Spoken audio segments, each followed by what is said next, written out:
ჰაიდელბერგ ცემენტმა ეკო კონკურსის გამარჯვებულები დააჯილდოვა. პირველი პრემია მაია ახალკაცის პროექტმა მოიპოვა, რომელიც კირქვის საბადოს რეაბილიტაციის პროცესს ეხება კავთისხევში. კონკურსი ერთდროულად 18 ქვეყანაში ტარდებოდა და 2 ეტაპს მოიცავდა. თითოეულ ქვეყანაში შერჩეული პროექტები პარალელურ რეჟიმში გლობალურ კონკურსზე ბელგიაშიც განიხილება.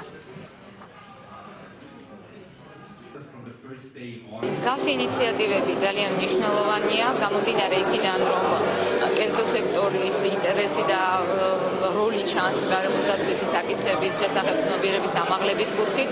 ამიტომ მე მივესალმები ასეთ ინიციატივებს და ვისურვებდი, რომ სხვა კომპანიებისგანაც ყოფილიყოს მსგავსი ინიციატივები, მსგავსი კონკურსები. მინდა მადლობა გადაუხადო გარემოსდაცვის მინისტრს იმისთვის, რომ ისინი ასეთ რთულ პერიოდში ნამდვილად გვერდით გვედგნენ.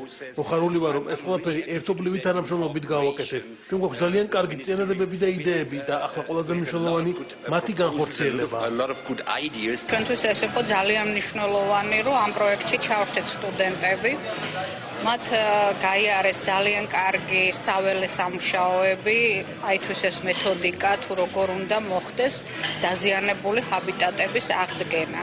და ჩვენი პროექტის მთავარი არსი მიზანი იყო გვეჩვენებინა, რომ როდესაც ადამიანი აზიანებს ჰაბიტატს, მცენარეული საფარი აღარ არის იქ, უნდა მოხდეს მისი აღდგენა.